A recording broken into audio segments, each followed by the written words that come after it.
Hello everyone. तो अपन पढ़ रहे हैं फंडामेंटल राइट्स, मूल अधिकार। तो अपन ने जो है वो आर्टिकल 28 तक पढ़ लिया था और आज अपन पढ़ने वाले हैं आर्टिकल 29 और 30, जिसके अंतर जो है वो संस्कृति व शिक्षा से संबंधित अधिकार जो है वो दिया गया है, कल्चरल एंड एजुकेशनल राइट्स। और स्पेशली ये जो फंडामेंटल राइट है वैसे तो माइनॉरिटीज के लिए है। किसके लिए है? माइनॉरिटीज के इंटरेस्ट को प्रोटेक्ट करने के लिए है।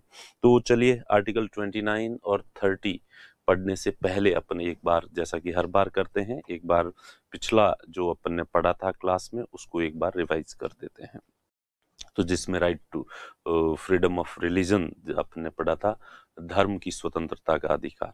भारत में सभी लोगों को अपने अपने रिलीजन को, अपने अपने धर्म को या अपने जो भी धार्मिक विश्वास है उनको मानने का अधिकार है और उनको उन विश्वासों को यथार्थ रूप देने के लिए मटेरियलिस्टिक जगत में उनको अप्लाई करने के लिए आप ऑर्गेनाइजेशन, इंस्टीट्यूशंस एस्टेब्लिश कर सकते हैं, रिलीजियस फेयर्स और प्रोग्राम्स को जो है वो मैनेजमेंट उनका देख सकते हैं। इसके लिए प्रॉपर्टी अर्न कर सकते हैं और प्रॉपर्टी को एडमिनिस्टर्ड कर सकते हैं as per the law.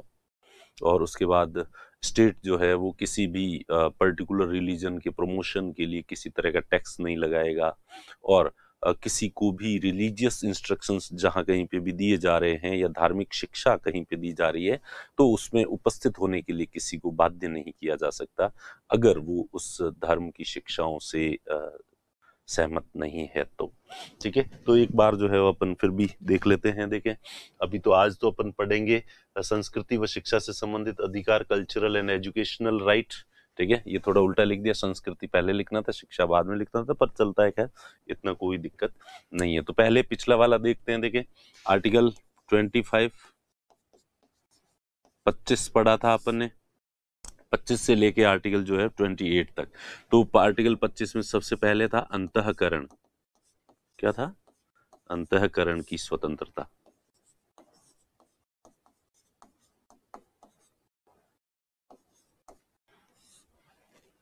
Freedom of conscience, यानी आपका अंतःकरण जो भी मानता है, जिस विश्वास को, जिस आइडियोलॉजी को मानता है, आप उसको फॉलो कर सकते हो, अपने अंतरात्मा की आवाज को सुन सकते हो। ठीक है, उसके बाद जो है आपको जब मानने का अधिकार, राइट टू प्रोफेस, मानने का अधिकार।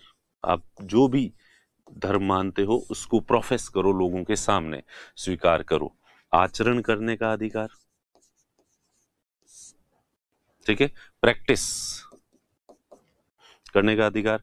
और प्रचार प्रसार, आप अपने धर्म का प्रचार प्रसार जो है वो कर सकते हैं। तो ये चार बातें जो है वो आर्टिकल 25 में कही गई थी। ये आप सब करो, लेकिन इसकी लिमिटेशंस भी बताई गई है, सीमाएं बताई गई है। क्या आप इनका ध्यान रखें, या ध्यान रखते समय क्या करना है? लोक व्यवस्था, पब्लिक ऑर्डर। ठीक है, आप लोक व्यवस्था को भंग नहीं कर सकते, पब्लिक ऑर्डर को डिस्टर्ब नहीं कर सकते, यानी जनता के अंदर सांप्रदायिक दंगे फैलाने वाली इस तरह का धर्म आप जो है वो नहीं मानते। नैतिकता, मॉरलिटी। ठीक है, अब इमोरल चीजों को धर्म के आधार पर प्रोटेक्शन नहीं दिया जाएगा। अनैतिक काम करते हो, जैसे मैंने आशाराम का और आजकल जितने भी ये धर्म गुरु हैं, बाबे हैं, ये सारे के सारे जो है वो अनैतिकताओं से भरे पड़े हैं, ज्यादातर बाबे। देखो, सारे नहीं कह सकते अपन, सारे कभी हो भी नहीं सकते। तो ज्यादातर जो बाबे हैं वो घर बार छोड़ते हैं धर्म के लिए, ईश्वर के लिए, और संपत्ति छोड़ते हैं। और वही सबसे ज्यादा संपत्ति इन दिनों, सबसे ज्यादा अगर संपत्ति है तो वो बाबाओं के पास है। ठीक है, इसमें बाबा रामदेव शामिल नहीं है, क्योंकि बाबा रामदेव जो है वो उस तरह वाले बाबा नहीं है। जैसे कि वैसे मैं को बाबा रामदेव का भक्त नहीं हूँ, आपको पता ही है, लेकिन फिर भी बाबा रामदेव जो है विशुद्ध रूप से एक प्रैक्टिकल बाबा है, जो कि बाबागिरी करके पैसे नहीं कमाए हैं, बिजनेस करके पैसे कमाए हैं। ठीक है, और योग को पॉपुलर किया है, इसमें कोई दो राय नहीं है। योग वैसे एक प्राचीन भारतीय परंपरा है, एक पद्धति है जिसपे भारतीयों को गर्व है, लेकिन ये आम आदमी तक नहीं पहुंची थी। और बाबा रामदेव जो है, इस व्यक्ति ने इसे हर व्यक्ति तक जो है इसे ले गए। तो ये तो देन माननी, कोई भी व्यक्ति कुछ ही कितनी बुराई कर दे, लेकिन बाबा की इस बात से कोई इनकार नहीं कर सकता कि आजकल कहीं पे भी जाओ आपको व्यक्ति जो है अनुलोम विलोम करता हुआ मिल जाएगा, कोई प्राणायाम करता हुआ मिल जाएगा, कोई योग करता हुआ मिल जाएगा, कोई सूर्य नमस्कार करता हुआ मिल जाएगा। तो इस योग को एक आम आदमी तक जो है वो पहुंचाया, क्योंकि मुझे पता है कि हम जब कॉलेज में पढ़ते थे तब ये प्रचलन था कि गुरु के बिना योग नहीं करना चाहिए, और योग में फायदा तो होगा नुकसान भी हो सकता है, और इसलिए प्रॉपर स्ट्रिक्टली डिसिप्लिन में रहकर योग किया जाना चाहिए। और बाबा जी ने जो है कह दिया कुछ ही डिसिप्लिन नहीं है, आप तो हल्का फुल्का कुछ ही जो है वो कर लो। स्वास्थ्य, तो हेल्थ पर जो है प्रतिकूल प्रभाव नहीं पड़ना चाहिए, और इसके अलावा अदर जो फंडामेंटल राइट्स है उनके ऊपर भी कोई प्रतिकूल प्रभाव नहीं पड़ना चाहिए। तो ये लिमिटेशंस जो है वो दी गई है आर्टिकल 25 में। ठीक है, तो मेरे ख्याल से आर्टिकल 25 जो है वो हो गया। इसके बाद जो है आर्टिकल 26 देखें अपन। आर्टिकल 26 में है कि आप जो है संस्थाओं का, धार्मिक संस्था का स्थापना कर सकते हो आप, और इसका प्रशासन, एडमिनिस्ट्रेशन आप खुद ही जो है वो चला सकते हैं, पहली चीज। दूसरी चीज इसमें कहा गया कि धार्मिक कार्यक्रमों का प्रबंधन, management of religious acts and religious functions. तीसरा है संपत्ति, चल अचल, मूवेबल इमूवेबल संपत्ति अर्जित कर सकते हो, लेकिन ये जो संपत्ति है इसका प्रशासन, एडमिनिस्ट्रेशन, यानी इसके देखभाल किसके तहत करोगे? विधि के दायरे में रहते हुए। ऐसे नहीं है कि ये आपका जो है वो असीमित अधिकार है, नहीं है।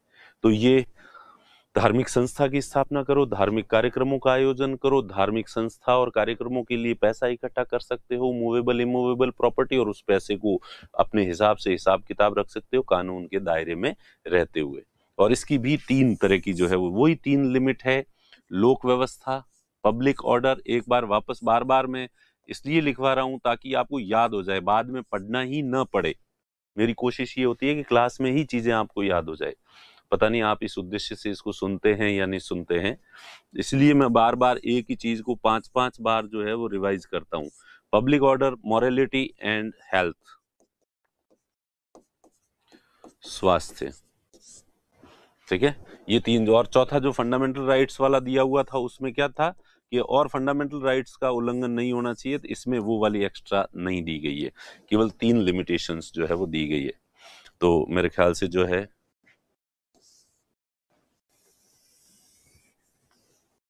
अब जो है अपन आगे बढ़ते हैं।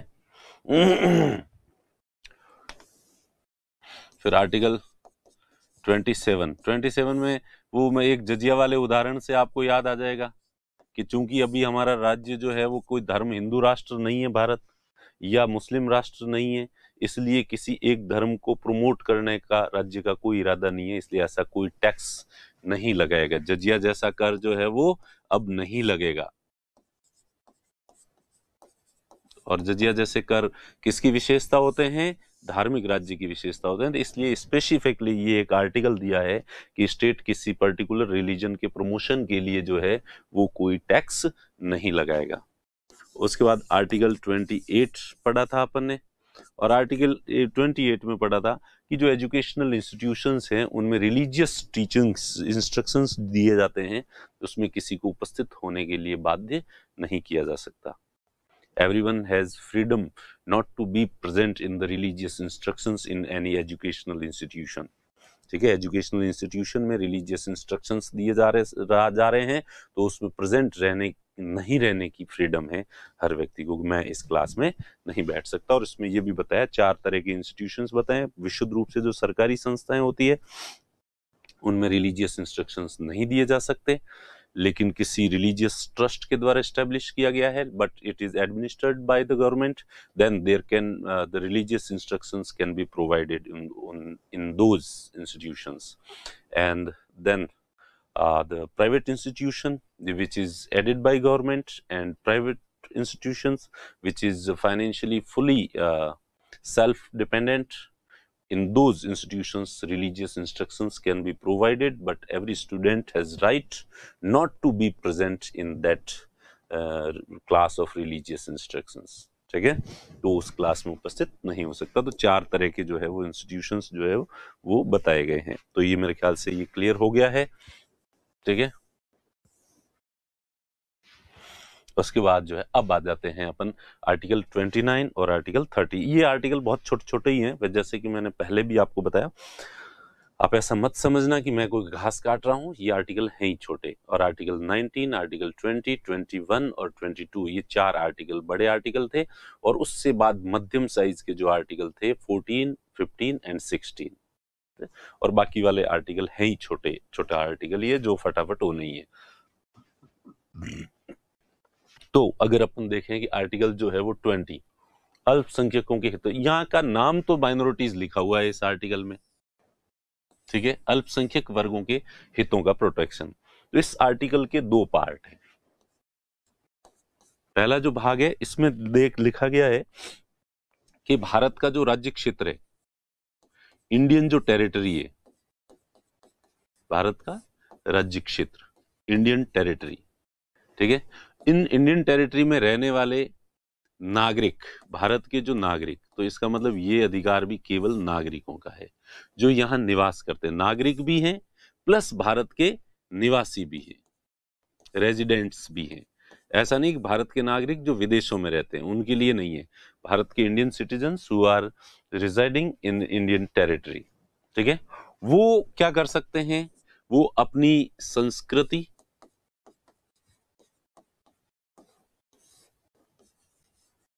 भाषा व लिपि, ये 3 चीजें दी गई है इसमें। कल्चर, लैंग्वेज एंड स्क्रिप्ट, इन 3 चीजों को प्रोटेक्ट कर सकते हैं, संरक्षण का अधिकार है। They have right to protect their culture, language and script. ठीक है, Indian citizens residing in Indian territory have right to protect their culture, language and script. उनको लगता है कि उनकी भाषा, उनकी लिपि और उनकी अलग कल्चर है और उसको प्रोटेक्ट किया जाना चाहिए, तो वो प्रोटेक्ट कर सकते हैं। 3 चीजें हैं, इनको प्रोटेक्ट करना कौन करेगा, इंडियन सिटीजन्स। कौन सिटीजन्स, जो इंडियन टेरिटरी में रहते हैं, वो अपनी भाषा, लिपि और संस्कृति को प्रोटेक्ट कर सकते हैं। भाषा तो मैं जो बोल रहा हूँ और आप तक पहुंच रही है, ये तो खैर भाषा और लिपि समझाना तो इतना मुश्किल नहीं है, पता ही है ज्यादातर लोगों को। पर फिर भी 1-2 व्यक्ति को अगर नहीं पता हो तो या ध्यान नहीं दिया हो कभी, पता तो होता ही है। तो जो मैं बोल रहा हूँ और आप तक पहुंच रही है, वो वाली जो बात है वो है भाषा। और जब इसे लिखा गया है, ये यहाँ पे जो मैं लिख रहा हूँ ये है लिपि, स्क्रिप्ट। ठीक है, एक साक्षर और निरक्षर व्यक्ति में किसका फर्क है, दोनों को भाषा का ज्ञान तो होता है, दोनों को बोलना आता है, भाषा आती है, बोलते हैं, एक दूसरे के विचारों का आदान प्रदान कर सकते हैं, but they can't take down और but they can't write down. ठीक है, वो लिख नहीं सकते। तो ये लिपि हमारी जो हिंदी भाषा है, मैं जो बोल रहा हूँ वो भाषा हिंदी है, ये आप तक जो है वो अब मैं लिखता हूं तो ये देवनागरी लिपि है। कौन सी लिपि है, देवनागरी लिपि। और जो इंग्लिश लैंग्वेज है, जैसा कि अपने पहले भी कहा था कि इंग्लिश लैंग्वेज रोमन स्क्रिप्ट में लिखी जाती है, और ज्यादातर जो यूरोपियन स्क्रिप्ट्स हैं वो रोमन स्क्रिप्ट से ही इम्प्रूव होके और बनी हुई है। तो सब में रोमन स्क्रिप्ट का मेजर जो पार्ट होता है। ठीक है, तो अपनी जो भाषा ये है। इसी तरह से जो अपनी उर्दू भाषा होती है, ये अरबी फारसी लिपि में लिखी जाती है, अरबिक एंड पर्शियन जो स्क्रिप्ट है उसमें लिखी जाती है। और जैसा कि हम जानते हैं कि हमारी जो लिपि है वो इधर से इधर लिखी जाती है। ठीक है, इस तरह से हम लिखते हैं। लेकिन जो अरबी फारसी है वो ऐसे उल्टी लिखी जाती है, यहाँ से लिखना शुरू करते हैं और इधर आते हैं। ठीक है। और आपने देखा होगा इंडस वैली सिविलाइजेशन, सिंधु घाटी सभ्यता के लोग जो है वो बूस्ट्रोफेडन स्टाइल में लिखते थे, गोमूत्राक्षर शैली।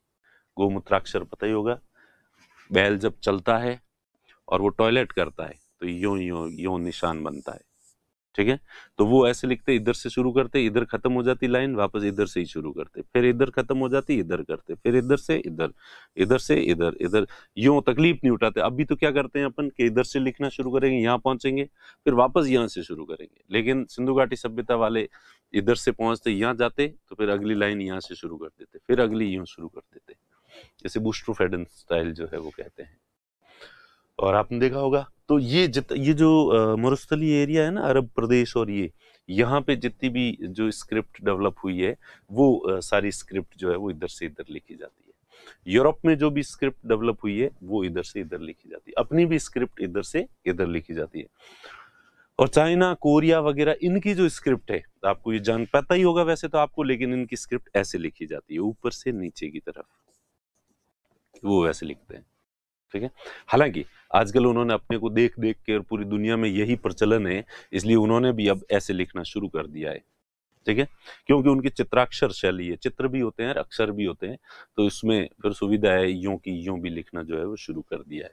बाकी आप जो हॉलीवुड चाइनीज मूवी वगैरह देखोगे तो ज्यादातर जो बैनर है वो इस तरह से, इस स्टाइल में लटके रहते हैं दुकानों के आगे जो है, ठीक है। और एक बात और जान के आपको जानकारी नहीं होगी तो इंटरेस्टिंग जानकारी है कि सोनिया जी को हिंदी तो सोनिया जी पढ़ती है, लेकिन वो हिंदी जो है वो देवनागरी लिपि में लिखी हुई नहीं पढ़ती, वो रोमन लिपि में लिखी हुई पढ़ती है। जैसे कि आप मैसेज करते हो तो अल्फाबेट तो रोमन के यूज करते हो, और मैं कल नहीं आऊंगा, मैं ऐसे लिखते हो, कल नहीं, तो ये कौन सी भाषा है? ये भाषा हिंदी है, लेकिन इसके लिए लिपि कौन सी यूज में ली जा रही है? रोमन लिपि लिखी जा रही है। तो सोनिया जी का भाषण इस तरह से लिखा होता है, और इसलिए, और इस रोमन स्क्रिप्ट की दिक्कत यह है कि इसमें जब तक किसी शब्द का प्रोनाउंसिएशन आप पहले नहीं सुनते हैं तब तक आप श्योर नहीं हो सकते कि इसका प्रोनाउंसिएशन क्या होगा। केवल देख के आप नहीं समझ सकते कि ये पक्का यही लिखा हुआ है, वो तो आपने सुना हुआ ही होना चाहिए। और इसीलिए अपने जैसे जो मारवाड़ी या हिंदी मीडियम के लोग होते हैं, आधी अधूरी इंग्लिश जानने वाले लोग अपने प्रोनाउंसिएशन का कई बार मजाक उड़ाने की कोशिश करते हैं, पर वो सही में वो खुद की मजाक उड़ाते हैं, ठीक है। इसलिए अपने अगर उल्टा सीधा निकले तो कोई दिक्कत नहीं है, ये हमारी गलती नहीं है, ये स्क्रिप्ट की गलती है। ये स्क्रिप्ट जो है वो सही सही नहीं बताती है हमें, ठीक है। इंग्लिश वालों प्लीज नाराज मत होना, क्योंकि ये तुम्हारी नहीं है, तुमने तो इसे सीखी है, तुम्हारी तो ये है तो रोमन। और एक बात और इंटरेस्टिंग थी कि मनमोहन सिंह जी जब हिंदी में भाषण पढ़ते थे तो वो भी ये रोमन लिपि नहीं जानते। उनकी उर्दू के लिए जो अरेबिक और जो पर्शियन लिपि यूज में ली जाती है उसमें लिखा जाता था उनका भाषण, क्योंकि मनमोहन सिंह जी को भी देवनागरी नहीं आती, उनको या तो पंजाबी आती है या फिर जो है ये उर्दू। बचपन में वो जो जहाँ पढ़े थे, उनका गांव वर्तमान पाकिस्तान में था, और वहाँ जिस छोटी स्कूल में पढ़े थे तो वहाँ उर्दू भाषा पढ़ाई जाती थी, तो इसलिए उनको उस लिपि का नॉलेज है। चलो खैर, ये तो यूं ही बत्तल के लिए था, बीच में आप थोड़े से बोर नहीं हो जाओ, इसलिए अब अपन वापस आ जाते हैं अपनी बात पे। तो मेरे ख्याल से भाषा और लिपि का मतलब आप समझ गए होंगे, केवल इतनी सी बात समझानी थी, ठीक है। तो और हमें ये भी खास बात है कि हमारे पूर्वजों को बहुत पहले लिपि का ज्ञान हो गया था, लिपि को हमने इजाद कर लिया था। और अभी जो यूरोप, जिसे हम इतना विकसित अभी है, यूरोप वैसे कायदे से भी है, और बहुत देर से जाग के भी ये हमसे बहुत आगे निकल गए। पहले जिस जमाने में हमें, हमारे मौर्य काल में, और उस समय भी अशोक के और स्तंभ मिलते हैं, उस समय हमने स्क्रिप्ट को इजाद कर दिया था। जो हम भाषा बोलते हैं इसको लिखना भी हमने सीख लिया था। और एक वेब सीरीज है नेटफ्लिक्स पे, वाइकिंग्स, आप में से कुछ लोगों ने देखी होगी, और नहीं देखी हो तो अगर देखोगे तो आपको पता चलेगा कि 9वीं 10वीं और 11वीं शताब्दी तक, 9th 10th and 11th century तक जो है ये नॉर्वे, स्वीडन, डेनमार्क, ये जो कंट्रीज हैं, यहाँ के जो लोग हैं, यही वाइकिंग्स कहलाते हैं। इन्हीं की सीरीज है, हिस्टोरिकल बेस्ड है। इनको स्क्रिप्ट का भी नॉलेज नहीं था। पक्के मकान बनाने इनको नहीं आते थे, आर्ट एंड कल्चर का तो कोई डेवलपमेंट हुआ ही नहीं था, और जंगली और अजड़ थे सारे के सारे लोग। ये अभी 1000 साल पहले, और हमारी सिविलाइजेशन 3-5 हजार साल पुरानी है। उस समय इंडस वैली सिविलाइजेशन में भी हमने लिखना पढ़ना जो है वो सीख लिया था, पर पुराने हैं, पर अब हम पिछड़े हुए हैं, ये फैक्ट है। इसलिए हम केवल पुराने ऐसे थे इस बात को लेके ज्यादा गर्व नहीं कर सकते, उल्टे पहले अगर हम इतने आगे थे तो आज इतने पीछे क्यों रहे हैं, इस चीज का अफसोस होना चाहिए ज्यादा गर्व करने की बजाय। ठीक है, तो आर्टिकल 29 मैंने बताया कि पहली चीज तो ये बताता है आर्टिकल 29 कि सबको अधिकार है अपनी अपनी भाषा लिपि को जो है वो प्रोटेक्ट करने का। कर ली प्रोटेक्ट, सभी कर सकते हैं। उसके बाद सेकंड बात की गई है स्कूल्स की। कौन से स्कूल? सरकार के द्वारा फाइनेंशियल जो एड जो है वो प्राप्त करते हैं। वित्त कौन देता है? सरकार। गवर्नमेंट एडेड स्कूल्स की बात की जा रही है। गवर्नमेंट एडेड स्कूल्स जो होते हैं उनमें religion, race, caste and language, इन 4 आधार पर किसी तरह का डिस्क्रिमिनेशन नहीं किया जा सकता। अब भाषा की और शिक्षा की बात चल रही है, बात यहाँ पे ये जो आर्टिकल का जो हेडिंग था वो कल्चर एंड एजुकेशनल राइट था, तो एजुकेशनल राइट इंक्लूड था, कल्चरल एंड एजुकेशनल राइट। ठीक है, तो शिक्षा का अधिकार है, तो इसलिए जो भी शिक्षण संस्थाएं हैं इनमें धर्म, मूल वंश,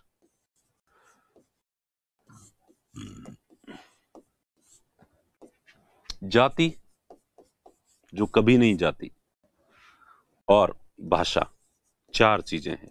ठीक है, इन 4 चीजों के आधार पर भेदभाव नहीं किया जा सकता, किसी भी व्यक्ति को एडमिशन देने से मना नहीं किया जा सकता। तो ये 2 बातें इसमें दी गई है। मेरे ख्याल से ये दोनों बातें क्लियर हो गई होगी। पहली चीज, भारत में रहने वाले सभी नागरिक जो हैं वो अपनी कल्चर, लैंग्वेज और स्क्रिप्ट को प्रोटेक्ट कर सकते हैं अपने लेवल पे। जो भी प्रयास करने आप करो, आपको कोई नहीं रोकेगा। और दूसरा है कि गवर्नमेंट एडेड जो स्कूल्स होती हैं जितनी भी, उनमें किसी भी व्यक्ति को जो धर्म, मूल वंश, जाति या भाषा के आधार पर जो है वो एडमिशन देने से वंचित नहीं किया जा सकता, इनकार नहीं किया जा सकता। 4 चीजें हैं ये, रिलीजन, रेस, कास्ट और लैंग्वेज। ठीक है, आर्टिकल 15 में जो है वो 5 चीजें थी, religion, race, caste, sex and birth place. तो यहाँ वो चीजें नहीं है, बल्कि ये 4 चीजें हैं। ठीक है, तो बात माइनॉरिटी मेजोरिटी की चल रही है, इस वजह से जो है ये बातें केवल इन्हीं चीजों को जो है वो यहाँ पे लिया है। इसके बाद हम इसमें एक बात है कि हालांकि इस आर्टिकल में क्लियरली लिखा हुआ है minorities, protection of interest of minorities, minorities के इंटरेस्ट को प्रोटेक्ट करने के लिए ये जो है वो फंडामेंटल राइट दिया गया है, लेकिन फिर भी सुप्रीम कोर्ट ने क्लियरली कहा है कि ये केवल माइनॉरिटी के लिए नहीं है, क्योंकि इसमें एक टर्म यूज की गई है section of citizens, section of नागरिकों का कोई वर्ग। तो नागरिकों का कोई वर्ग यानी कोई भी वर्ग, तो सुप्रीम कोर्ट ने कहा कि नागरिकों का कोई भी वर्ग है जो कि इस भाषा या लिपि को कहीं पे भी प्रोटेक्ट करना चाहता है, तो यह अधिकार बहुसंख्यकों को भी उपलब्ध है। ध्यान रखना, ये बात खास है, बहुसंख्यकों को भी उपलब्ध है।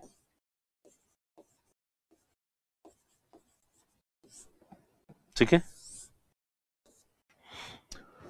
और इसके बाद राइट टू एजुटेशन भी इसमें इन आंदोलन है। अपनी भाषा के लिए आप आंदोलन भी कर सकते हो, आंदोलन का अधिकार है। You can make agitation for the two protect your language. अपनी भाषा के संरक्षण के लिए कोई आंदोलन करना पड़े, कुछ भी करना पड़े, तो वो भी आप कर सकते हो। अब होता क्या है कि रिप्रेजेंटेशन ऑफ पीपल एक्ट है, एक जन प्रतिनिधित्व अधिनियम 1951, रिप्रेजेंटेशन ऑफ पीपल एक्ट। तो ये जो हमारे रिप्रेजेंटेटिव होते हैं, जो संसद सदस्य और राज्य विधानमंडल के सदस्य, member of parliament and member of state legislatures, तो इनके लिए एक इनकी क्वालिफिकेशंस एंड डिसक्वालिफिकेशंस उसमें मेंशन की गई है। तो उसमें इनकी एक डिसक्वालिफिकेशन की दी गई है कि यदि कोई नेता सांप्रदायिक सौहार्द को, कम्युनल हार्मनी को बिगाड़ने की कोशिश करेगा तो वो डिस्क्वालीफाई होगा, और इसका कोई दोषी है, आरोपी है, तो वो डिस्क्वालीफाई होगा। रिप्रेजेंटेशन ऑफ पीपल एक्ट में जो लेजिस्लेचर्स हैं हमारे, उनकी क्वालिफिकेशंस और डिस्क्वालिफिकेशंस दी गई है। उसमें से इनकी एक डिस्क्वालिफिकेशन दी गई है, एक अयोग्यता दी गई है कि ये धार्मिक सौहार्द को बिगाड़ने वाला कोई काम नहीं कर सकते। They can't disturb communal harmony. ठीक है, if anyone is culprit of that then he can't be eligible for that post. ठीक है, तो अगर कोई है तो वो उस पद के योग्य नहीं होगा। लेकिन चूंकि अब यहाँ पे इन अधिकारों, ये वापस ये जो आर्टिकल है ये अधिकार देता है कि आप माइनॉरिटीज की जो लैंग्वेज है, स्क्रिप्ट है और कल्चर है, उसको, तो किसी भी धर्म विशेष की कल्चर को, लैंग्वेज को, स्क्रिप्ट को प्रोटेक्ट करने का कोई चुनावी रैली के अंदर वादा करता है कि मैं मुस्लिम समुदाय की संस्कृति को बचाने के लिए हम ये करेंगे, मुस्लिम, यानी कि उसमें केवल सांप्रदायिक सौहार्द को बिगाड़ने वाली बात नहीं है। धर्म के आधार पर कोई भी व्यक्ति वोट नहीं मांग सकता, और धर्म के आधार पर कोई भी वोट मांगेगा तो वो डिस्क्वालीफाई होगा। लेकिन अगर वो कहता है कि मैं इस कल्चर को प्रोटेक्ट करने के लिए ये करूंगा, मैं उर्दू भाषा के विकास के लिए ये करूंगा, ठीक है, तो वो डिस्क्वालीफाई नहीं होगा, क्योंकि ये एक फंडामेंटल राइट है और वो पॉलिटिशियन इस फंडामेंटल राइट को प्रोटेक्ट करने की बात कर रहा है। तो ये सुप्रीम कोर्ट ने इंटरप्रिटेशन में जो है वो कहा। तो ये फंडामेंटल राइट एक तो बात ये करता है कि सभी अपनी अपनी भाषा, संस्कृति और लिपि का संरक्षण कर सकते हैं। दूसरा, जो स्कूल्स हैं इनमें किसी भी व्यक्ति को इस चार आधार पर जो है वंचित नहीं किया जा सकता। ठीक है, और फिर सुप्रीम कोर्ट ने ये कहा है कि बहुसंख्यकों को भी ये अधिकार, 29 वाला अधिकार बहुसंख्यकों को भी उपलब्ध है और माइनॉरिटीज को तो है ही है, मेजोरिटी को भी उपलब्ध है, और इसके लिए आंदोलन भी कर सकते हो, तो आंदोलन भी ये फंडामेंटल राइट हो जाता है इसके लिए करना। और पॉलिटिशियंस अगर इनसे रिलेटेड कोई कमिटमेंट करता है तो वो इस आधार पर डिस्क्वालीफाई नहीं होगा। तो मेरे ख्याल से ये जो है वो, उसके बाद जो है आर्टिकल 30, आर्टिकल जो 30 है, पहली चीज तो इसमें सीधी सीधी लिख दी गई है आर्टिकल 30। अब 30 में एक तो है 31, एक है आर्टिकल 31A और एक है आर्टिकल 32। तो इसमें तो लिखा है कि दो तरह के माइनॉरिटीज जो है वो बताई गई है। कितने तरह की माइनॉरिटीज? Religious and linguistic. ठीक है, तो आपसे पूछा जाता है कि हमारे संविधान में कितने तरह की माइनॉरिटीज बताई गई है। तो हमारे संविधान में दो तरह की, धर्म के आधार पर अल्पसंख्यक और भाषा के आधार पर अल्पसंख्यक, ये क्लियर आपके दिमाग में, इसके अलावा किसी तरह के अल्पसंख्यक को नहीं बताया गया। दूसरा, अल्पसंख्यक शब्द, माइनॉरिटी शब्द को की व्याख्या नहीं की गई है कि कौन माइनॉरिटी होगा, अल्पसंख्यक कब माने जाए, कितने प्रतिशत जनसंख्या होगी तो वो अल्पसंख्यक माना जाएगा, कितने प्रतिशत होगी तो फिर वो अल्पसंख्यक नहीं माना। कम, अल्प का मतलब कम और संख्या कम संख्या में, तो कितनी संख्या में हो तो अल्पसंख्यक हो, इसे एक्सप्लेन नहीं किया गया है, व्याख्या नहीं की गई है, it is not explained. Clear? तो और ये जो माइनॉरिटीज हैं, और दो तरह की माइनॉरिटीज हैं, कितने तरह की हैं? दो तरह की। ये अपनी देयर चॉइस, अपनी रुचि के शिक्षण संस्था स्थापित भी कर सकते हैं, they can establish educational institution, administration भी कर सकते हैं, एंड एडमिनिस्टर, उसका प्रशासन भी देख सकते हैं, यानी कि उसकी व्यवस्था पूरी खुद ही चला सकते, खुद ही चलाए। तो ये बात जो है, तो ये पूरी बात जो है यहां पे आर्टिकल 30(1) में दी गई है। उसके बाद 31A ये बाद में जोड़ा गया था, 44वें संविधान संशोधन के 44th कॉन्स्टिट्यूशन अमेंडमेंट के समय जोड़ा गया, जब पहले आर्टिकल 31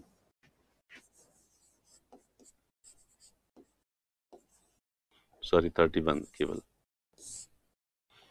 राइट टू प्रॉपर्टी था, इस राइट टू प्रॉपर्टी को यहां से हटा के और आर्टिकल 300A में भेज दिया गया इसे। तो ये फंडामेंटल राइट खत्म हो गया, यानी कि स्टेट किसी की भी संपत्ति को छीन सकती है।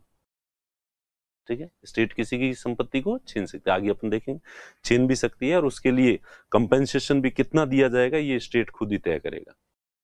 जरूरी नहीं है कि किसी की 500 करोड़ की संपत्ति, जमीन कुछ हड़पा है, सरकार ने छीना है, तो उसके बदले में मुआवजा उसको 500 करोड़ नहीं, सरकार चाहे तो 500 रुपए देके भी उसको बेच सकती है। ठीक है, कंपेंसेशन कितना भी दिया जा सकता है। तो अब माइनॉरिटीज की इस तरह से, तो माइनॉरिटीज की जो एजुकेशनल इंस्टीट्यूशंस हैं, क्या इनकी जो संपत्ति है उसे हड़पा जा सकता है? ऑब्वियस सी बात है, किसी की भी संपत्ति हो उसको एक्वायर कर सकती है गवर्नमेंट।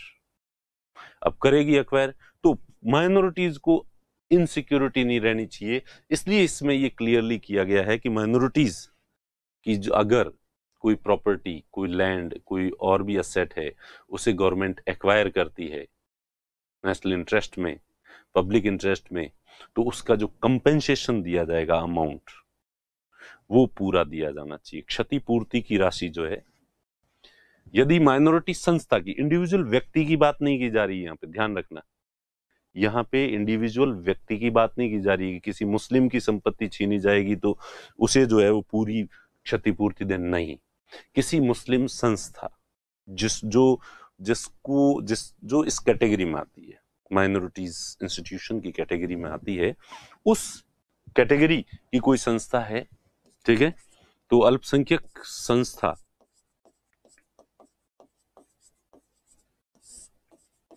जो संस्था है उसको दर्जा प्राप्त है, अलीगढ़ मुस्लिम विश्वविद्यालय है जैसे, तो उसको दर्जा प्राप्त है अल्पसंख्यक शिक्षण संस्था का, और इसीलिए योगी ने कहा था कि मैं इसमें भी रिजर्वेशन वाला जो है वो लागू करूंगा। ठीक है, फिर बाद में विरोध भी हुआ सबने कि नहीं नहीं नहीं नहीं, वहां पे जो है वो नहीं हो सकता। तो अल्पसंख्यक संस्था को का अधिग्रहण किया जाता है सरकार के द्वारा। If any property of minority institution is acquired by the government, तो इसकी जो क्षतिपूर्ति है, कंपेंसेशन जो है, अमाउंट है, वो पूरा देना पड़ेगा। इसलिए इनका जो अधिकार, राइट टू प्रॉपर्टी, वैसे एज ए फंडामेंटल राइट बाकी सबका समाप्त हो गया है, लेकिन माइनॉरिटीज इंस्टीट्यूशन का राइट टू प्रॉपर्टी का फंडामेंटल राइट अभी भी मान सकते हैं, है।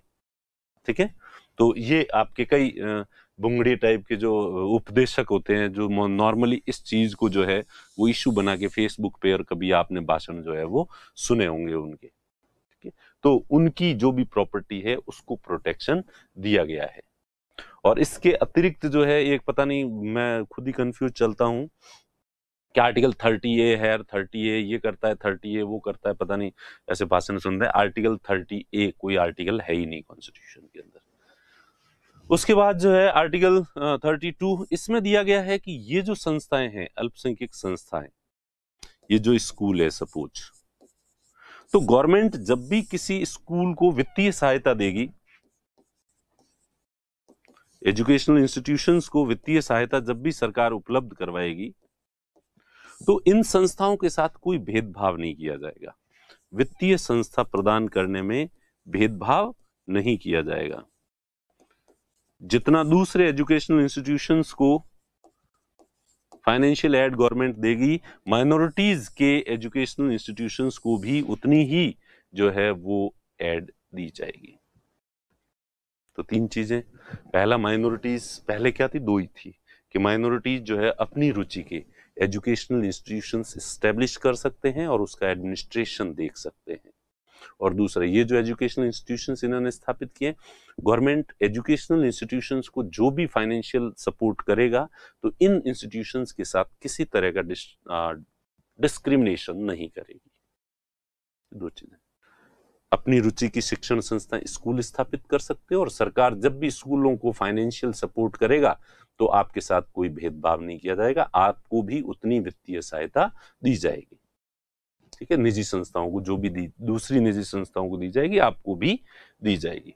ठीक है, तो ये, और बीच में ये आ गया राइट टू प्रॉपर्टी, जब हटाया गया तो इनको ये दे दिया कि आपकी जो प्रॉपर्टी है उसको हम प्रोटेक्शन देंगे, और उसकी क्षतिपूर्ति पूरी उतनी ही तय दी जाएगी जितने की मार्केट प्राइस, आपकी जितनी प्रॉपर्टी ली जा रही है उतना आपको कंपेंसेशन दिया जाएगा। ये जो है ये आर्टिकल है 30। तो मेरे ख्याल से ये क्लियर हो गया आर्टिकल 30। अब हमारे देश में जो है, अब इसके बाद जो है एक मुकदमा 2007 का जो आपकी बुक में भी दिया हुआ है, Malankara Syrian Catholic college case 2007। ये केस है जिसमें सुप्रीम कोर्ट ने जो है गाइडलाइन दी थी कि जो माइनॉरिटीज इंस्टीट्यूशंस जो होते हैं, ठीक है, उनकी क्या स्थिति है। तो सबसे पहले तो कि माइनॉरिटीज इंस्टीट्यूशंस को कितनी ऑटोनॉमी है, क्या अब उसमें लिखा है कि वो अपना एडमिनिस्ट्रेशन खुद चला सकते हैं, स्टेब्लिश भी कर सकते हैं, प्लस अपना एडमिनिस्ट्रेशन भी खुद चलाएंगे। तब एडमिनिस्ट्रेशन खुद चलाएंगे का क्या मतलब, ये थोड़ा एक्सप्लेन नहीं था, क्लियर नहीं था। इसलिए वैसे तो कई सारे केसेस इसमें थे, पर सबसे फेमस जो डिटेल में गाइडलाइन दी गई तो इस केस में जो है वो दी गई थी, Malankara Syrian college verse case जो है, ठीक है। इसमें कहा गया कि जो भी माइनॉरिटीज इंस्टीट्यूशंस हैं, उस इंस्टीट्यूशन की जो गवर्निंग बॉडी होगी, वो जो उनकी गवर्निंग बॉडी है उसका डिसीजन वो खुद करेंगे, माइनॉरिटीज के लोग ही करेंगे, गवर्नमेंट इसमें किसी तरह का इंटरफेयर नहीं करेगी, ठीक है।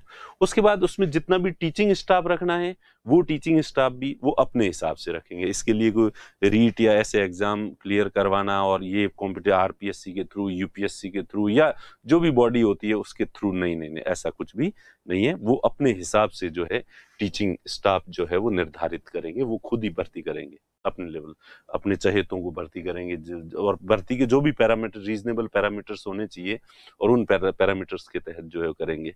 स्टूडेंट्स को जो एडमिशन दिया जाएगा तो वो भी एडमिशन के क्राइटेरिया वगैरह खुद ही निर्धारित करेंगे कि किस आधार पर स्टूडेंट्स को एडमिशन देना है और नहीं देना है, ठीक है।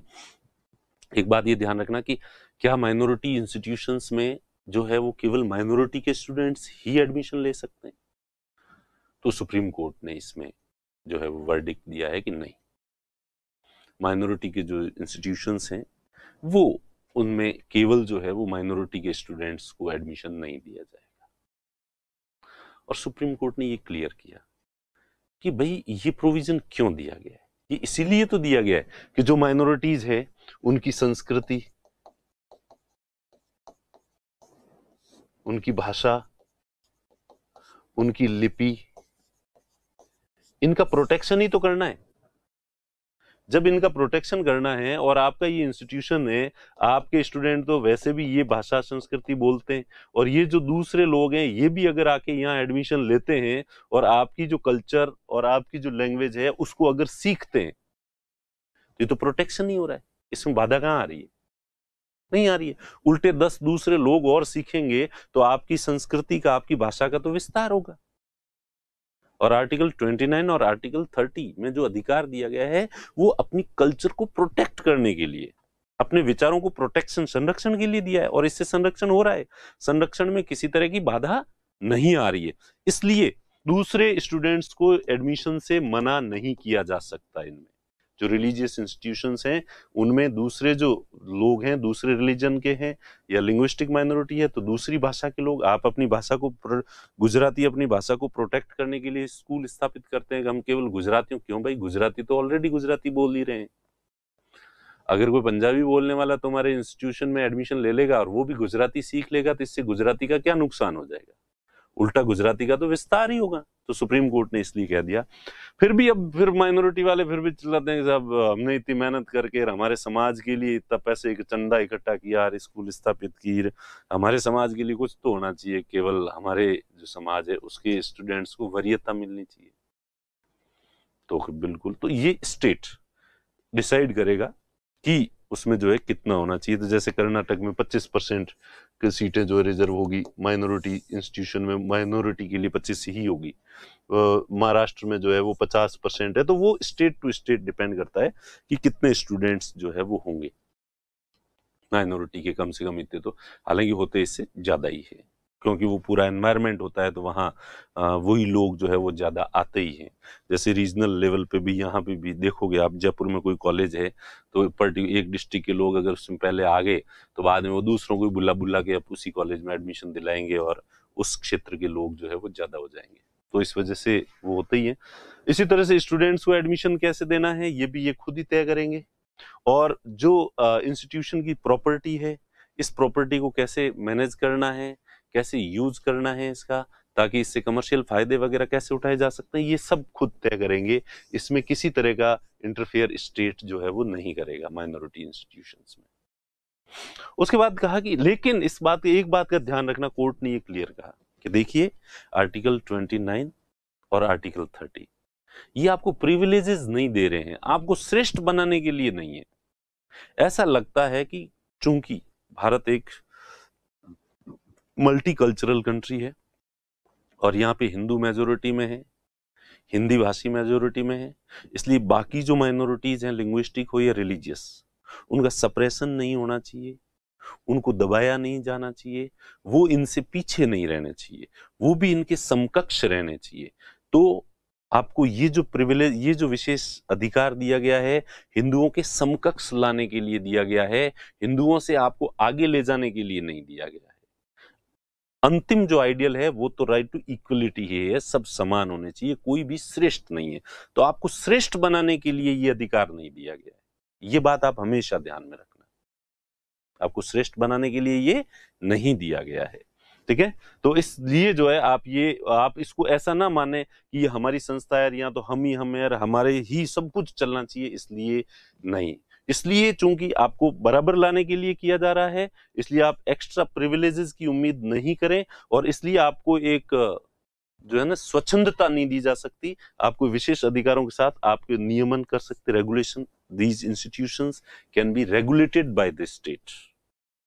स्टेट जो है माइनॉरिटी इंस्टीट्यूशंस को भी रेगुलेट कर सकती है, उनका नियमन कर सकती है। रेगुलेट क्यों कर सकती है? शैक्षणिक एक्सीलेंस के लिए, एजुकेशनल एक्सीलेंस के लिए, एकेडमिक एक्सीलेंस के लिए, ठीक है, शिक्षा का स्तर ऊंचा उठाने के लिए। कहीं ऐसा नहीं हो कि आप वहां पे जो है वो केवल कुरान ही पढ़ा रहे हो और वो चीजें ही पढ़ा रहे हो, अगर मुस्लिम जो इंस्टीट्यूट है, और अगर क्रिश्चियन इंस्टीट्यूट है और वहाँ केवल बाइबल और वही चीजें पढ़ाई जा रही है। यहाँ पे साइंस भी पढ़ाई जानी चाहिए, मैथमेटिक्स भी पढ़ाई जानी चाहिए, ह्यूमैनिटी के दूसरे सब्जेक्ट भी पढ़ाए जा रहे हैं या नहीं जा रहे हैं, तो इसके लिए इंटरफेयर किया जा सकता है स्टेट के द्वारा, और वो कह सकता है कि भाई आप ये सिलेबस में ये चीजें भी जोड़ो। नहीं नहीं नहीं, ये क्या पढ़ा रहे हो, ठीक है। तो इसी तरह से एडमिनिस्ट्रेटिव जो है वो एफिशिएंसी के लिए, प्रशासनिक कुशलता उसमें है या नहीं है, ढिलाई तो नहीं चल रही है बिल्कुल ही, तो उसका एडमिनिस्ट्रेशन सही चल रहा है या नहीं चल रहा है, उसके लिए इंटरफेरेंस स्टेट कर सकता, सही चल रहा है या नहीं चल रहा है, उसके लिए कर रहा है। स्टूडेंट्स और टीचर्स के इंटरेस्ट को प्रोटेक्ट करने के लिए, स्टूडेंट, वहाँ पढ़ने वाले स्टूडेंट, उनका भला हो रहा है या नहीं हो रहा है, वहाँ जो टीचर्स हैं उनको पूरी वेतन या सैलरी दी जा रही है या नहीं दी जा रही है। कल को भाई माइनॉरिटी इंस्टीट्यूट है और यहाँ पे तो हम तो टीचर को नहीं देंगे सैलरी, फ्री में पढ़ाओ, धर्म की सेवा करो, ऐसा नहीं होता है, तो उनके हितों के लिए जो है वो इंटरफेयर किया जा सकता है, ठीक है। किसी का एक्सप्लॉयटेशन हो रहा है टीचिंग नॉन टीचिंग स्टाफ में, तो उसके लिए जो है वो स्टेट इंटरफेयर कर सकता है। और इसी तरह से जिन इंस्टीट्यूशंस को ग्रांट नहीं दीजिए, जिनको ग्रांट देता है, पैसे भी सरकार देती है, उनके लिए तो जो टीचिंग स्टाफ कि भाई इनको ये चीजें जो है इस क्वालिफिकेशन के टीचर तुम रखोगे, पैसा हम दे रहे हैं पढ़ाने का, तो क्वालिटी वाले टीचर रखोगे। और अगर किसी इंस्टीट्यूट को पैसा नहीं दे रहे हैं, जैसे स्प्रिंग बोर्ड एकेडमी को कोई पैसा नहीं दे रहे हैं, सरकार नहीं दे रही है, हालांकि हम कोई माइनॉरिटी इंस्टीट्यूट नहीं है, पर फिर वैसे नॉर्मल भी लें, तो अब हम कैसा स्टाफ रखेंगे ये तो हम तय करेंगे। और हमने तय किया, गवर्नमेंट के एक भी पैरामीटर को हम नहीं मानते। हम में से कोई भी बीएसटीसी नहीं किए हुए हैं, किसी ने भी बीएड नहीं कर रखी है, जबकि छोटी सी स्कूल में लगने के लिए भी बीएसटीसी या बीएड तो होना जरूरी है, उसके बिना नहीं लग सकते। लेकिन चूंकि प्राइवेट स्कूल आप जाके देखोगे तो वहां जरूरी नहीं है, हमारे यहाँ पे, ठीक है। तो वो जो है कैसा संस्था है, पैसे दे रहे हैं तो टीचिंग स्टाफ की क्वालिफिकेशन स्टेट तय कर सकता है, पैसा नहीं दे रहा है तो जो इंस्टीट्यूट है साहब आप पैसे देने, हमारे पास जितने पैसे हैं इतने पैसों में तो इतने ही मिलेंगे हमें, बिना बीएड वाली टीचर मिलेंगे तो उनको हम रख सकते हैं। हाँ, जिन इंस्टीट्यूट्स को ग्रांट प्रदान करता है, फाइनेंस प्रोवाइड करवाता है स्टेट, तो स्टेट का पैसा लेने का मतलब ये नहीं है कि स्टेट हर तरीके से उसमें फेरबदल कर देगा, माइनॉरिटी इंस्टीट्यूशन का जो कैरेक्टर है वो चेंज हो जाएगा, नहीं। जो मूल विशेषताएं हैं वो माइनॉरिटी इंस्टीट्यूशन की वही रहेगी, ठीक है। लेकिन पैसा सही तरीके से यूज किया जा रहा है या नहीं किया जा रहा है, कहाँ यूज किया जा रहा है, इसमें स्टेट इंटरवेंशन कर सकता है। हमारा पैसा है, इस चीज के लिए दिया है, इस चीज के लिए यूज हो रहा है या नहीं हो रहा है। तो ये एक तरह की जो है वो गाइडलाइन जो है वो दी है सुप्रीम कोर्ट ने माइनॉरिटीज के लिए, माइनॉरिटीज इंस्टीट्यूशंस के लिए, आर्टिकल 30। तो आर्टिकल 30 में 3 चीजें थी। पहला तो 2 तरह की माइनॉरिटीज हैं, लिंग्विस्टिक एंड रिलीजियस, भाषाई और धार्मिक। और ये जो अल्पसंख्यक हैं अपनी रुचि की शिक्षण संस्थाएं स्थापित कर सकते हैं और उनका प्रशासन कर सकते हैं। They can establish and administer educational institutions of their choice. ठीक है, कर सकते हैं। तो पहला तो ये है। दूसरी चीज है कि ये जो इनकी प्रॉपर्टी को अगर गवर्नमेंट एक्वायर करेगी तो कंपेंसेशन देना पड़ेगा पूरा। इस पहले का ही ए है ये। और दूसरा है कि गवर्नमेंट जब भी फाइनेंशियल इंस्टीट्यूशन, एजुकेशनल इंस्टीट्यूशंस को जो है एड प्रोवाइड करेगा यानी अनुदान देगा, तो इनके साथ कोई डिस्क्रिमिनेशन नहीं करेगा और इनको भी उतनी वित्तीय सहायता देगा जितनी की दूसरी संस्थाओं को दे रही है। और फिर अल्पसंख्यक जो, और फिर जो स्टूडेंट ने पूछा भी था कि तो अल्पसंख्यक जो माइनॉरिटी का स्टेटस प्राप्त होता है उनको, उनमें रिजर्वेशन नहीं होता है। ठीक है, तो चलिए खैर, तो ये तो था माइनॉरिटी स्टेटस। अब अपन बात करें कि माइनॉरिटी स्टेटस कौन प्रोवाइड करवाता है, क्या स्टेट देते हैं या सेंट्रल गवर्नमेंट देती है। तो माइनॉरिटी स्टेटस जो है, वैसे तो मैंने कहा कि ये कहीं पर भी एक्सप्लेन, कॉन्स्टिट्यूशन में कहीं एक्सप्लेन नहीं किया गया है कि माइनॉरिटी जो है वो स्टेटस किसे दिया जाएगा, माइनॉरिटी कौन कहलाएगा। ठीक है, 1992 में राष्ट्रीय अल्पसंख्यक आयोग का गठन किया गया। उसके लिए एक्ट पास किया गया था 1992 में, राष्ट्रीय अल्पसंख्यक आयोग। और 2006 में जब यूपीए की गवर्नमेंट थी मनमोहन सिंह जी की, तो उस समय पहली बार अल्पसंख्यक मंत्रालय की स्थापना की गई, minority ministry of minorities affairs, minority affairs. ठीक है, अल्पसंख्यक मामलों का मंत्रालय कब स्थापित हुआ, 2006 में। और अभी भी मोदी गवर्नमेंट में भी मिनिस्ट्री ऑफ माइनॉरिटीज है, अफेयर्स है, और शाहनवाज हुसैन जो है वो इसके मंत्री हैं। ठीक है, मेरे ख्याल से वही होने चाहिए। और ये मंत्रालय के अंडर में ये माइनॉरिटीज कमीशन जो है वो काम करता है, minority commission, national minority commission, राष्ट्रीय अल्पसंख्यक आयोग। और राष्ट्रीय अल्पसंख्यक आयोग जो है वो डिफाइन करता है कि माइनॉरिटी का दर्जा किसे दिया जाना चाहिए। और अब तक 6 जो धर्म हैं उन्हें माइनॉरिटी का दर्जा प्राप्त है। कितने राज्य हैं, 6, सॉरी राज्य नहीं, कितने रिलीजन है जिनको दिया गया है। तो ऑब्वियस सी बात, आप अनुमान लगाओगे तो वो सही है। आपने जो अनुमान लगाया, तो थोड़ी देर के लिए अनुमान लगाइए, देखिए कौन कौन से 6 धर्म होंगे जिन्हें अल्पसंख्यकों का दर्जा दिया गया है। मुस्लिम, ईसाई, पारसी, ये 3 तो हो गए जो जरथुस्त्र जिन्हें कहेंगे अपन। ठीक है, और 3 भारत के ही हैं, सिख, जैन और बौद्ध। तो ये 6 जो है वो धर्म हो गए हैं जिनको दर्जा दिया गया है। ठीक है, इस समय। और अब जो है स्टेट रिकमेंड करते हैं कि भाई हमारे राज्य के अंदर ये है तो इनको दिया जाए। तो अभी 2019 में सुप्रीम कोर्ट का एक फैसला आया। बीजेपी के एक नेता थे उपाध्याय करके, उन्होंने सुप्रीम कोर्ट के अंदर एक याचिका लगाई थी और उन्होंने कहा था कि ये अल्पसंख्यक का दर्जा का क्या मतलब है। इन्होंने कहा कि भारत में बहुत सारे ऐसे स्टेट्स हैं जहां पे हिंदू माइनॉरिटी के अंदर है, और चूंकि वहां स्टेट गवर्नमेंट जो है वो प्रशासन करती है, तो वहां उन हिंदुओं के हितों को प्रोटेक्शन नहीं मिलता है। इसलिए अल्पसंख्यक का दर्जा स्टेट वाइज दिया जाना चाहिए। जैसे कि आप जम्मू एंड कश्मीर में देखोगे, JNK में, तो यहाँ पे आपको मुस्लिम जो है वो बहुसंख्यक दिखेंगे और हिंदू जो है वो माइनॉरिटी में दिखेंगे। इसी तरह से लद्दाख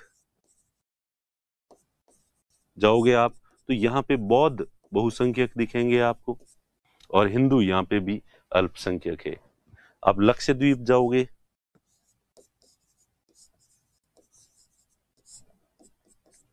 ठीक है, तो यहाँ 98% मुस्लिम्स हैं और हिंदू तो केवल 2% ही है। तो क्या यहाँ रहने वाले जो हिंदू हैं वो अल्पसंख्यक नहीं है? पंजाब जाओगे आप तो वहां पे सिख जो है वो बहुसंख्यक हैं और हिंदू माइनॉरिटी में है वहां पे। इसी तरह से आप जो है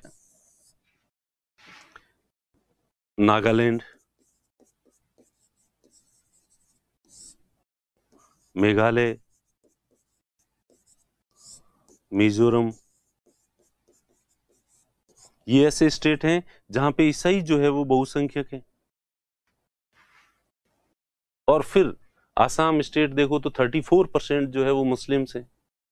तो जिस राज्य के अंदर 34% अगर आबादी मुस्लिम है तो वहां वो अल्पसंख्यक कैसे हो सकते हैं? तो वेस्ट बंगाल जाओगे तो करीब 27% मुस्लिम पॉपुलेशन है। तो उन्होंने ये याचिका लगाई थी सुप्रीम कोर्ट के अंदर कि ये माइनॉरिटी का जो दर्जा है तो इनको जम्मू कश्मीर में, लद्दाख में, पंजाब में, लक्षद्वीप में, नागालैंड, मेघालय, मिजोरम आदि ये जो स्टेट है, ठीक है, तो इनमें हिंदुओं को माइनॉरिटी का दर्जा दिया जाना चाहिए। और इन स्टेट्स में रहने वाले जम्मू कश्मीर और लक्षद्वीप में जो मुस्लिम रहते हैं उन्हें माइनॉरिटी का दर्जा नहीं दिया जाना। पंजाब के सिखों को माइनॉरिटी का दर्जा नहीं दिया जाना चाहिए। तो एक बार कोर्ट में ये चला था, वैसे जैनों ने जब माइनॉरिटी का दर्जा मांगा था कि हमें भी दिया जाना चाहिए, तो कोर्ट ने एक फैसला भी दिया था जिसमें कोर्ट ने कहा था कि जैनों को भाई माइनॉरिटी का दर्जा क्यों दिया जाता है? ये कोई विशेषाधिकार तो है नहीं, ये तो कोई अगर पिछड़ रहा है और हो सकता है देश है इस बहुसंख्यक हमेशा ही जो है डोमिनेट करने की कोशिश करते हैं, तो ऐसे में जो माइनॉरिटी होते हैं उनके हित प्रोटेक्ट नहीं हो पाते और इसलिए वो पिछड़ जाते हैं। जबकि जैन इतने सक्षम है, आप बिजनेस देखो, ज्यादातर बिजनेस पर जो है वो जैनों का कब्जा है, एकाधिकार है। शिक्षा में वो बहुत आगे हैं, पब्लिक जो पोस्ट हैं उनमें भी वो बहुत आगे हैं। तो ऑलरेडी जैन इतने अग्रणी हैं कि इनको माइनॉरिटी का स्टेटस देने की जरूरत ही नहीं है। माइनॉरिटी स्टेटस तो कोई पिछड़ रहा हो तो उसको दिया जाता है। हालांकि बाद में जो है वो जैनों को भी दे दिया है सरकार ने, केंद्र सरकार ने माइनॉरिटी का स्टेटस जो है वो दे दिया है, ठीक है। इसी यही लॉजिक सिखों के लिए भी दिया गया था कि अब पंजाब में रहने वाले सिख जो है वो अपने आप में पूरी तरह से सक्षम है, उनको माइनॉरिटी के स्टेटस की कहां जरूरत है, नहीं दिया जाना। तो 2019 में जो, खैर वो तो अलग मामले थे वो दोनों, और ये 2019 में जो याचिका लगाई गई थी और ये कहा था कि इन स्टेट्स के अंदर हिंदुओं को जो है वो माइनॉरिटी का स्टेटस दिया जाना चाहिए, इनमें जो बहुसंख्यक हैं उनको उस राज्य के अंदर जब तक वो रहे तब तक उन्हें माइनॉरिटी का दर्जा नहीं होना चाहिए, और दूसरे राज्य में जाते हैं तो उन्हें माइनॉरिटी का स्टेटस जो है वो दिया जाना चाहिए। हालांकि सुप्रीम कोर्ट ने इस याचिका को खारिज कर दिया और सुप्रीम कोर्ट ने ये माना कि देखो, राज्यों का गठन जो है वो भाषा के आधार पे हुआ है, धर्म के आधार पे नहीं हुआ है। तो इसलिए जिस राज्य के अंदर जिस भाषा के बहुसंख्यक लोग हैं वहां लिंग्विस्टिक माइनॉरिटी का दर्जा तो राज्य के आधार पर दिया जा सकता है, लेकिन रिलीजियस माइनॉरिटी का दर्जा जो है वो राज्यों के आधार पर नहीं दिया जा सकता कि किस राज्य में कितने हैं और अलग अलग राज्यों में कौन माइनॉरिटी है, आगे बाहर जाके कौन नहीं होगा, ये नहीं दिया जा सकता क्योंकि राज्यों का गठन धर्म के आधार पर नहीं हुआ है। और राज्यों को अगर धार्मिक अल्पसंख्यकों का निर्धारण करना है तो वो अखिल भारतीय स्तर पर भी पैन इंडिया लेवल पर ही किया जा सकता है, और इसलिए जो अभी स्थिति है वो ही यथावत है। राष्ट्रीय स्तर पर अल्पसंख्यकों का दर निर्धारण किया जाएगा और वो निर्धारण केंद्र के द्वारा किया जाएगा। किसके द्वारा किया जाएगा? केंद्र के द्वारा ही किया जाएगा। राज्य इसका निर्धारण नहीं कर सकते कि कौन अल्पसंख्यक है और कौन नहीं है। तो इस तरह से केंद्र निर्धारित करता है अल्पसंख्यकों का दर्जा, और इसकी कोई डेफिनेशन नहीं है कि एग्जैक्टली क्या क्राइटेरिया जो है वो होना चाहिए। तो ये है स्थिति अपने माइनॉरिटीज की। चलिए, तो ये था अपन ने देखा आर्टिकल 29 और आर्टिकल 30। तो इसके बाद जो है मैं अब जो है आगे बढ़ते हैं, देखें अपने, ये तो पढ़ा ही रहने देते हैं अपने, तो आगे नेक्स्ट जो आर्टिकल है उसको भी लगे हाथ इसके साथ ही कर देते हैं क्योंकि वो बहुत छोटा आर्टिकल है, उसमें इतना ज्यादा कुछ है नहीं। वैसे वो आर्टिकल तो है ही नहीं, केवल अपवाद बचे हैं, एक्सेप्शंस बचे हैं। आर्टिकल है 31, राइट टू प्रॉपर्टी। जैसा कि हमें पता है कि पहले ये आर्टिकल था, ये अनुच्छेद था, लेकिन बाद में 44वें संविधान संशोधन से, कौन से संशोधन से, 44th कॉन्स्टिट्यूशन अमेंडमेंट से, 44वें संविधान संशोधन के द्वारा इसे हटा दिया गया, यहां से हटा दिया गया और इसको जो है वो कहां शिफ्ट कर दिया गया, आर्टिकल 300A के अंदर। तो ये की ये भाषा इसको उठा के, ज्यों का त्यों उठा के और इस आर्टिकल के अंदर डाल दिया। तो इसलिए अब यह राइट टू प्रॉपर्टी मूल अधिकार नहीं है, फंडामेंटल राइट नहीं है। अब ये कैसा अधिकार है, ये संवैधानिक अधिकार है, क्योंकि जो संविधान में जिनका उल्लेख होता है वो अधिकार संवैधानिक अधिकार कहलाते हैं। कैसा अधिकार, संवैधानिक अधिकार, क्योंकि इसका किस में उल्लेख है, कॉन्स्टिट्यूशन। तो राइट्स वैसे तो बताया होगा मैंने, या नहीं बताया है तो अब बता देता हूं। एक तो होते हैं फंडामेंटल राइट्स। फंडामेंटल राइट्स यही हैं जो आर्टिकल 12 से लेके आर्टिकल 35 के बीच में जो मेंशन किए गए हैं। और एग्जाम में कई बार पूछा जाता है कि राइट टू इंफॉर्मेशन कैसा अधिकार है। तो आप राइट टू इंफॉर्मेशन जो है आरटीआई एक्ट जो है 2005 में पारित किया गया है, तो कानून के तहत दिया गया अधिकार है, इसलिए ये कानूनी अधिकार है, लीगल अधिकार है, स्टैट्यूटरी अधिकार राइट है। ये फंडामेंटल राइट नहीं है, right to information. Fundamental right तो एग्जैक्टली जो कॉन्स्टिट्यूशन में लिखा हुआ है वो आपका फंडामेंटल राइट है। अब उसकी इंटरप्रिटेशन करके और जो आपको अधिकार व्याख्या कि ये भी इसमें शामिल है, ये भी इसमें शामिल है, ठीक है, तो वो मूल एग्जाम में पूछा जाता है, तो उसका उद्देश्य है कि एग्जैक्टली कॉन्स्टिट्यूशन में लिखा हुआ है या नहीं है। तो राइट टू इंफॉर्मेशन, अब आर्टिकल 21 में सुप्रीम कोर्ट ने कहा है कि article life and personal liberty में ये भी इंक्लूड है, लेकिन फिर भी अगर आपसे एग्जाम में पूछा भी गया होगा कि राइट टू इंफॉर्मेशन जो है वो कैसा एक्ट है, विधिक अधिकार है या मूल अधिकार है, कई लोगों ने मूल अधिकार कह दिया होगा, लेकिन वो मूल नहीं है, वो कैसा है, विधिक अधिकार है। ठीक है, तो अब ये वाला जो अधिकार है वो कैसा अधिकार है, कॉन्स्टिट्यूशनल राइट जो है वो है। ठीक है, उसके बाद आर्टिकल 31A, आर्टिकल ये तो जब ये आर्टिकल 31 था ना तब इनका महत्व था। 31A, 31B, 31C, ठीक है। 31A में सीधा सीधा लिखा है कि राज्य किसी की भी संपत्ति का अधिग्रहण कर सकता है, किसी की भी संपत्ति, उसकी जो प्रॉपर्टी है उसका, या किसी का व्यापार है, संपत्ति का अधिग्रहण कर सकती है,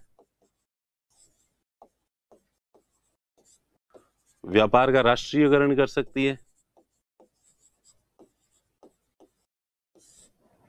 नेशनलाइजेशन ऑफ एनी ट्रेड, कोई भी ट्रेड है, बैंकों का राष्ट्रीयकरण इंदिरा गांधी ने जैसे किया था, किया जा सकता है। टाटा एयरलाइंस थी, उसको एयर इंडिया में कन्वर्ट कर दिया गया। तो सरकार किसी भी निजी कंपनी की संपत्ति को हड़पती है तो उसे नेशनलाइजेशन कहते हैं, राष्ट्रीयकरण कर सकती है।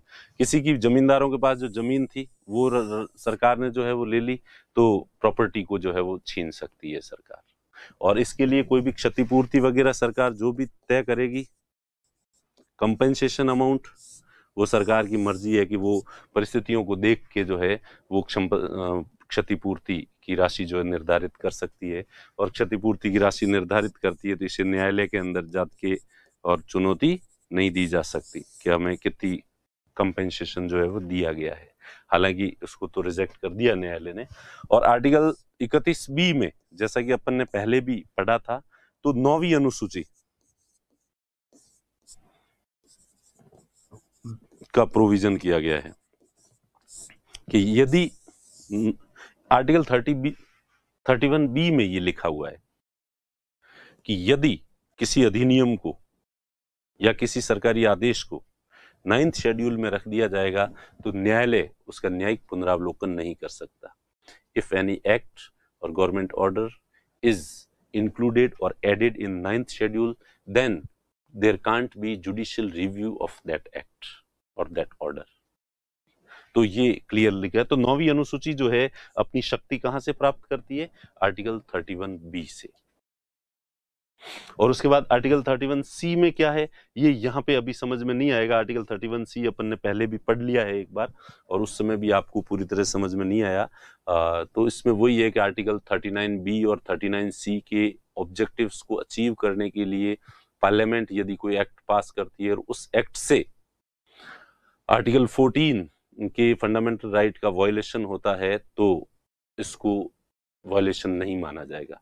आर्टिकल जब 14 पढ़ा था उसमें 31 सी जो है वो मैंने बता दिया था। अब भी समझ नहीं आएगा, ये आगे एक डिबेट चलेगी और वहां पे इसका जब उल्लेख आएगा तो आपको जो है वो समझ में आएगा।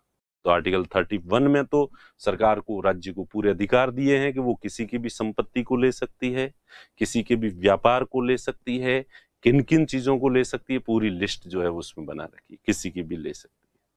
ठीक है।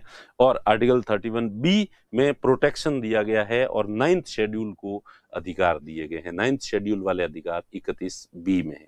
तो अब जो बींद राजा था वो तो है ही नहीं और बाराती यहाँ पे बच गए हैं। तो अब जब राइट टू प्रॉपर्टी अधिकार ही नहीं है तो इन चीजों का भी इतना ज्यादा महत्व नहीं है। लेकिन आर्टिकल 9th शेड्यूल के लिए 31B का अधिकार है। और फिर एक तरह से ये भी कॉन्स्टिट्यूशनल प्रोविजन तो है, ये आधार तो देते ही है। संसद अब किसी की संपत्ति छीनने का कानून बनाती है तो वो अधिकार, आधार कहां से मिलता है? 31A से। ये कॉन्स्टिट्यूशनल प्रोविजन है। ठीक है। तो 31A और 31B जो है ये फर्स्ट कॉन्स्टिट्यूशन अमेंडमेंट से, पहला ही संविधान संशोधन करके इन्हें जोड़ा गया था। ठीक है। और बाद में जो है ये आर्टिकल 31C जो है ये 25वें संविधान संशोधन के द्वारा 25th कॉन्स्टिट्यूशन अमेंडमेंट के द्वारा जोड़ा गया। ये आगे अपन देखेंगे इसको। तो ये आर्टिकल 31 तक हो गया है। अब अपन अगली क्लास में जो है वो पढ़ेंगे कॉन्स्टिट्यूशनल रेमेडीज। ठीक है। संवैधानिक उपचारों का अधिकार, यानी कि हमारे फंडामेंटल राइट्स अब तक जो दिए गए हैं, इन अधिकारों को प्रोटेक्शन दिया गया है कि हालांकि राज्य को जिम्मेदार ठहराया गया है कि वो हमें मूल अधिकार उपलब्ध कराएगा, लेकिन अगर स्टेट फेल हो जाता है और वो हमें फंडामेंटल राइट्स अवेलेबल नहीं करवा पाता है तो ऐसी स्थिति में हम कहाँ जाएं? तो कोर्ट की शरण में हम जा सकते हैं। सुप्रीम कोर्ट हमारे फंडामेंटल राइट्स का गार्जियन है, वो हमारे फंडामेंटल राइट्स को प्रोटेक्ट करेगा। ये चीज जो है वो अपन देखेंगे अगले आर्टिकल 32 में। और अगला आर्टिकल 32 अब इन इटसेल्फ जो है पूरी क्लास होगा, इसलिए उसको अगली क्लास में जो है वो देखेंगे। ठीक है। चलिए मिलते हैं अगली क्लास में।